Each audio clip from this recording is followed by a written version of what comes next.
மாணவர்களே, இன்று 9ஆம் வகுப்பு இயல் 3 திருக்குறள் பகுதி 3 தெரிந்து தெளிதல்.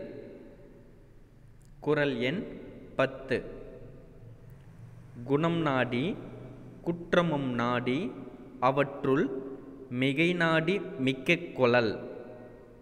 குணம் நாடி குற்றமும் நாடி அவற்றுள் மிகை நாடி மிக்க கொளல். அதாவது குணம் நாடி ஒருவரின் குணத்தையும் குற்றத்தையும் ஆராய்ந்து,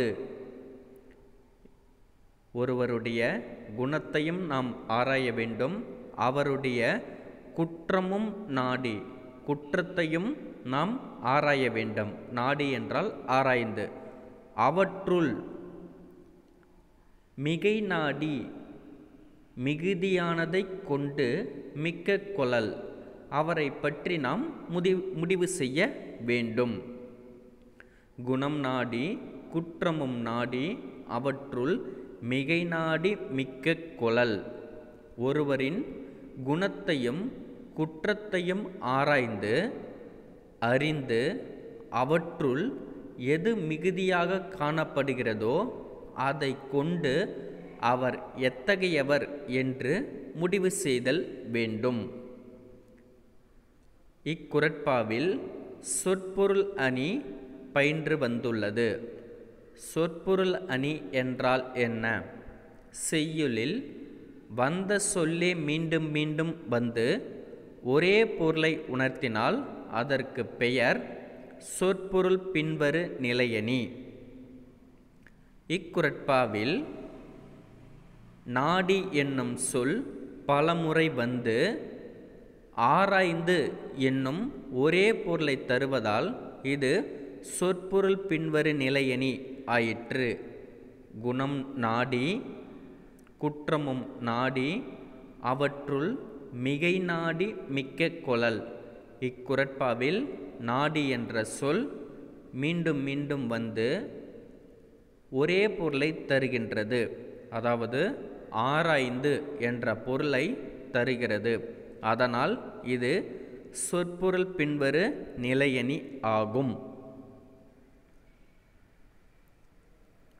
குறள் எண் 11. பெருமைக்கும் ஏனை சிறுமைக்கும் தத்தம் கருமமே கட்டளைக்கல். பெருமைக்கும் ஏனை சிறுமைக்கும், அதாவது ஒருவரின் பெருமைக்கும் அவருடைய சிறுமைக்கும் தத்தம் அவரது கருமமே கட்டளைக்கல். கருமம் என்றால் செயல்பாடு. அந்த செயல்பாடுகளை ஆராய்ந்து அறியும் உரைக்கல் ஆகும். ஒருவரின் பெருமைக்கும் சிறுமைக்கும் அவரவர் செயல்பாடுகளை ஆராய்ந்து அறியும் உரைக்கல் ஆகும் என்கின்றார் வள்ளுவர். பெருமைக்கும் ஏனை சிறுமைக்கும் தத்தம் கருமமே கட்டளைக்கல். ஒருவரின் பெருமைக்கும் சிறுமைக்கும் அவரது செயல்பாடுகளே ஆராய்ந்து அறியும் உரைக்கல் ஆகும். இக்குறட்பாவில் ஏகதேச உருவக அணி பயின்று வந்துள்ளது. முதலில் ஏகதேச உருவக அணி என்றால் என்ன என்பதை தெரிந்து கொள்ளுவோம். அதாவது தொடர்புடைய இரு பொருட்களில் ஒன்றினை உருவகம் செய்து மற்றொன்றை உருவகப்படுத்தாமல் விட்டுவிடுவதை ஏகதேச உருவக அணி என்பர். இக்குறட்பாவில் ஒருவரின் செயல்பாடுகளை நாம் ஆராய்ந்தால் அந்த செயல்பாடுகளை அடிப்படையாக வைத்து ஆராய்வதற்கு மிகவும் உரைக்கல்லாக இருக்கின்றது என்று இங்கே குறிப்பிடப்பட்டு, பெருமைக்கும் சிறுமைக்கும் என்ற பொன்னை உருவாக்குவதற்கு தேவையானவற்றை விலக்கி விடுகின்றனர். அதனால் ஒன்றினை உருவகப்படுத்தி மற்றொன்றை உருவகப்படுத்தாமல் விட்டுவிடுவதற்கு பெயர் ஏகதேச உருவக அணி. பெருமைக்கும் ஏனை சிறுமைக்கும் தத்தம் கருமமே கட்டளைக்கல். குறள் எண் 12. தேரான் தெளிவும் தெளிந்தான் கண் ஐவுறவும் தீரா இடும்பை தரும்.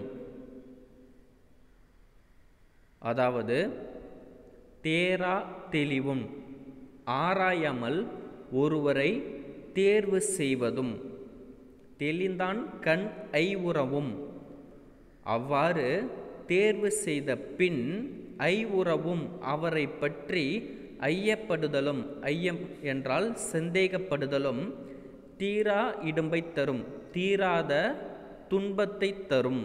இடும்பை என்றால் துன்பம். அதாவது நாம் யாரேனும் ஒருவரை நண்பராக தேர்ந்தெடுக்க வேண்டும் என்றால் அவரை பற்றி தேர்வு செய்வதும், அவ்வாறு தேர்வு செய்த பின்பு அவரை பற்றி நாம் சந்தேகப்படுவதும் மிக பெரிய துன்பத்தை உண்டாக்கும் என்கின்றார் வள்ளுவர். தேரான் தெளிவும் தெளிந்தான் கண் ஐவுறவும் தீரா இடும்பை தரும். ஆராயாமல் ஒருவரை தேர்வு செய்வதும், அவ்வாறு தேர்வு செய்த பின் அவரை பற்றி ஐயப்படுதலும் தீராத இடும்பை தரும் என்கின்றார் வள்ளுவர்.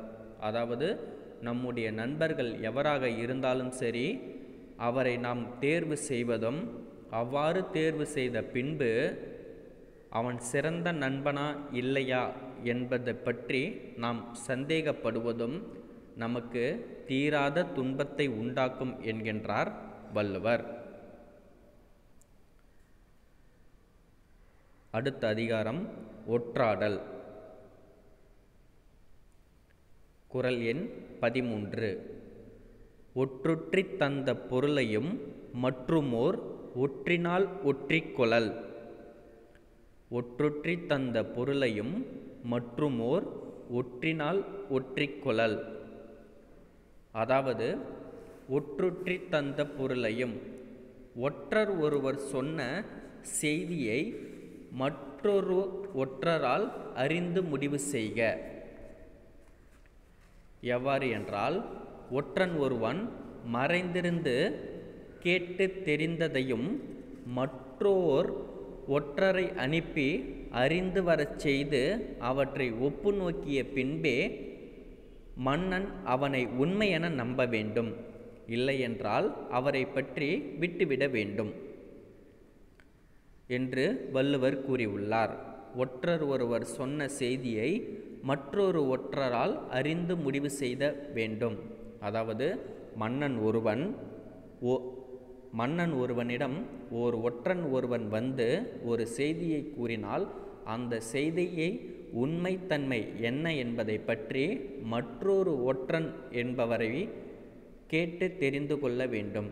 அவ்வாறு தெரிந்து கொண்டால் அதனுடைய உண்மைத்தன்மையை நம்மால் அறிந்து கொள்ள முடியும். இக்குறட்பாவில் சொற்பொருள் பின்வரும் நிலையினை பயின்று வந்துள்ளது. ஒற்றுற்றி தந்த பொருளையும் மற்றுமோர் ஒற்றினால் ஒற்றிக்கொளல்.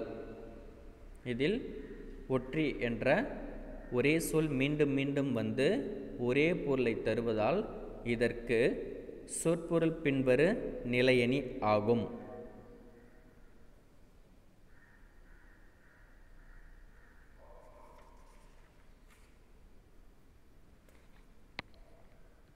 அதற்கடுத்து வினை தூய்மை. குறள் எண் 14. ஓவுதல் வேண்டும் ஒளிமாழ்கும் செய்வினை ஆதும் என்னும் அவர். ஓவுதல் வேண்டும் ஒளிமாழ்கும் செய்வினை ஆதல் என்னும் அவர்.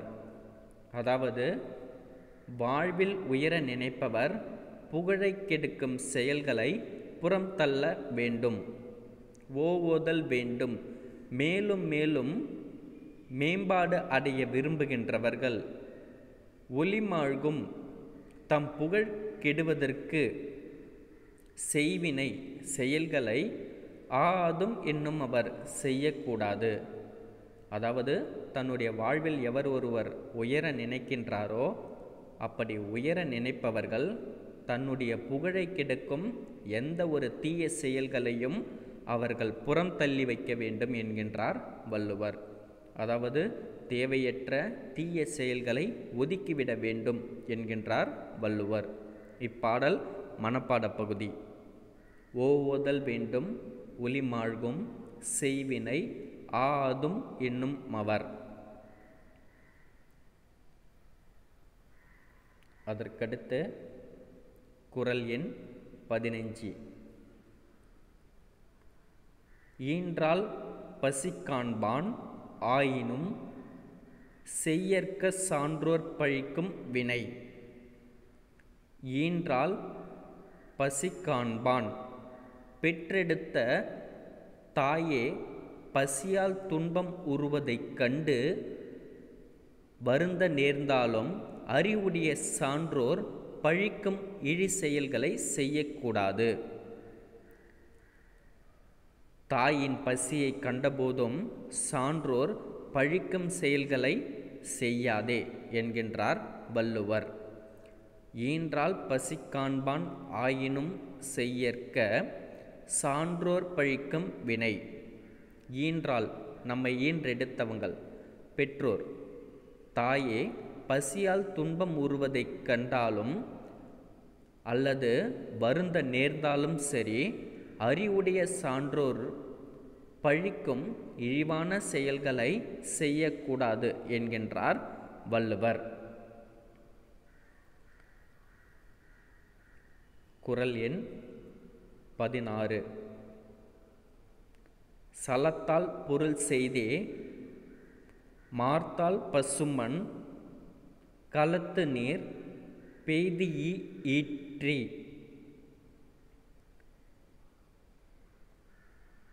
சலத்தால் பொருள் செய்தே, தீய செயலால் பொருள் சேர்த்து பாதுகாத்தால், மலர்த்தால் பசுமண் சுடாத மண்கலத்தில், அதையாவது பசுமையான மண் ஈரமான மண்கலத்தில் நீரூற்றி வைப்பதை போன்றது. அதாவது அதில் ஒரு ஈரமான பாத்திரத்தில், ஈரமான மண் பாத்திரத்தில் நாம் தண்ணியை ஊற்றி வைத்தால் அது என்ன ஆகும்? மிக விரைவாக நெளிந்து உலைந்து விடும். அப்படி இருக்கும் பாத்திரத்தில் நாம் தேவையற்ற நீரை சேமித்து வைப்பது வீணாகும். அதுபோல தீய செயல்களால் பொருள் சேர்த்து பாதுகாப்பது எப்படிப்பட்டதாக இருக்கும் என்றால், சுடாத மண்கலத்தில் நீர் ஊற்றி வைப்பது போன்று இருக்கும் என்கின்றார் வள்ளுவர். சலம் என்றால் வஞ்சனை. இக்குறட்பாவில் உவமையணி பயின்று வந்துள்ளது. உவமையணி என்றால் என்ன? ஒரு செய்யுளில் உவமை, உவமேயம், உவம உருபு ஆகிய மூன்றும் வெளிப்படையாய் அமைந்திருக்குமாயின் அது உவமையணி ஆகும்.